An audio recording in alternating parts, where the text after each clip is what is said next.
Hi friends, ഇന്ന് ഞാൻ ഉണ്ടാക്കുന്നത് ഒരു പുഡിംഗ് ആണ്. വൈറ്റ് ചോക്ലേറ്റ് വെച്ചിട്ടാണ് ഈ പുഡിംഗ് ഉണ്ടാക്കിയെടുക്കുന്നത്. ചൈനാഗ്രാസോ ജലാറ്റിനോ ഒന്നുമില്ലാതെ വളരെ പെട്ടെന്ന് ഉണ്ടാക്കിയെടുക്കാൻ പറ്റുന്നൊരു പുഡിംഗ് ആണിത്.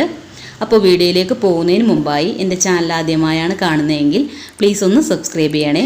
അപ്പോൾ നമുക്കിതെങ്ങനെയാണ് ഉണ്ടാക്കണേന്ന് നോക്കിയാലോ. അപ്പോൾ അതിനായിട്ട് ഞാനിവിടെ 1/2 ലിറ്റർ പാലാണ് എടുത്തിരിക്കുന്നത്. പിന്നെ ഒരു 3 ടേബിൾ സ്പൂൺ കോൺഫ്ലവർ എടുത്ത് വെച്ചിട്ടുണ്ട്.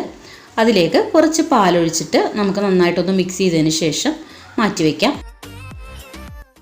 കോൺഫ്ലവറിന് പകരം ചൈനാഗ്രാസ് ആണ് എടുക്കുന്നതെങ്കിൽ 10 ഗ്രാം ചൈനാഗ്രാസ് എടുത്തിട്ട് കുറച്ച് വെള്ളം ഒഴിച്ചിട്ട് കുതിർത്തിയെടുത്താൽ മതിയാവും. ഇപ്പോൾ ഇത് റെഡി ആയിട്ടുണ്ട്. ഇനി നമുക്കിത് എങ്ങനെയാണ് ഉണ്ടാക്കണേന്ന് നോക്കാം. അപ്പോൾ അതിനായിട്ട് ഒരു പാൻ അടുപ്പിൽ വെച്ചിട്ട് ബാക്കിയുള്ള പാൽ അതിലേക്ക് ഒഴിച്ചു കൊടുക്കാം.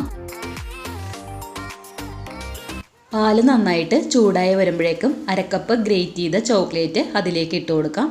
എന്നിട്ട് നന്നായിട്ടൊന്ന് മിക്സ് ചെയ്ത് കൊടുക്കാം.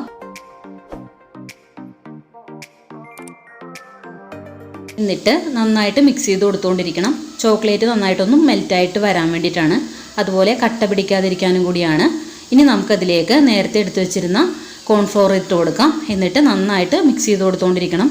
കോൺഫ്ലോർ ചേർത്തിട്ട് ലോ ഫ്ലെയിമിൽ വെച്ചിട്ട് വേണം കേട്ടോ അത് മിക്സ് ചെയ്ത് കൊടുക്കാനായിട്ട്. അതൊന്ന് പ്രത്യേകം ശ്രദ്ധിക്കണേ.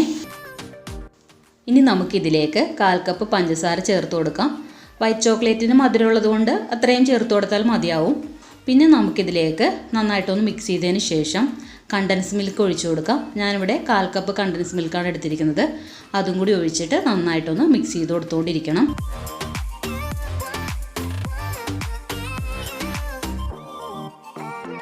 കണ്ടൻസ് മിൽക്ക് ഇല്ലാന്നുണ്ടെങ്കിൽ 1/2 കപ്പ് പഞ്ചസാര ചേർത്ത് കൊടുത്താൽ മതി കേട്ടോ. എന്നിട്ട് നന്നായിട്ട് മിക്സ് ചെയ്ത് കൊടുത്തുകൊണ്ടിരിക്കണം. കോൺഫ്ലോർ ചേർത്ത് കൊടുത്തുകൊണ്ട് തന്നെ പെട്ടെന്ന് അടുക്കി പിടിക്കും. അപ്പോൾ അതുകൊണ്ട് ലോ ഫ്ലെയിമിലിട്ടിട്ട് നന്നായിട്ട് മിക്സ് ചെയ്ത് കൊടുത്തുകൊണ്ടിരിക്കണം.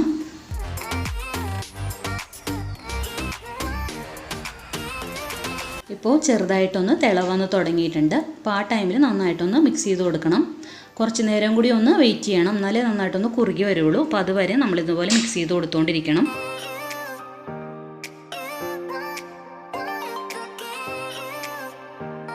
ഇപ്പം ഇത് നന്നായിട്ട് കുറുകി വന്നിട്ടുണ്ട്. ഈ ഒരു പാകമാകുന്നത് വരെ മിക്സ് ചെയ്ത് കൊടുത്തുകൊണ്ടിരിക്കണം.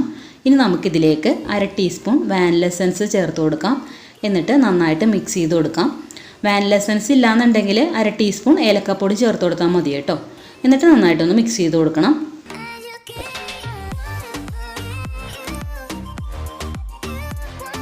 ഇനി നമുക്ക് ഫ്ലെയിം ഓഫ് ചെയ്ത് കൊടുക്കാം. എന്നിട്ട് ചൂടോടുകൂടി തന്നെ ബട്ടറോ ഓയിലോ തടകി വെച്ചിരിക്കുന്ന പാത്രത്തിലേക്ക് ഒഴിച്ചു കൊടുക്കാം.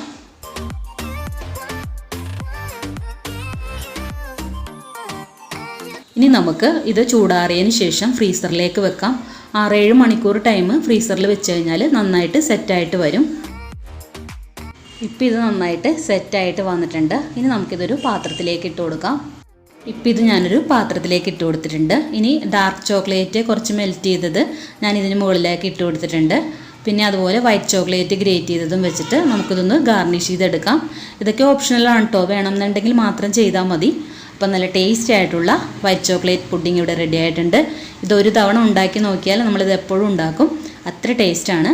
അപ്പോൾ ഇതെല്ലാവരും ഒന്ന് ട്രൈ ചെയ്ത് നോക്കുക. ട്രൈ ചെയ്ത് നോക്കിയിട്ട് ഫീഡ്ബാക്ക് എന്നെ കമൻസിൽ അറിയിക്കണം. അതുപോലെ ലൈക്ക് ചെയ്യാനും ഷെയർ ചെയ്യാനും സബ്സ്ക്രൈബ് ചെയ്യാനൊന്നും മറക്കരുതേ.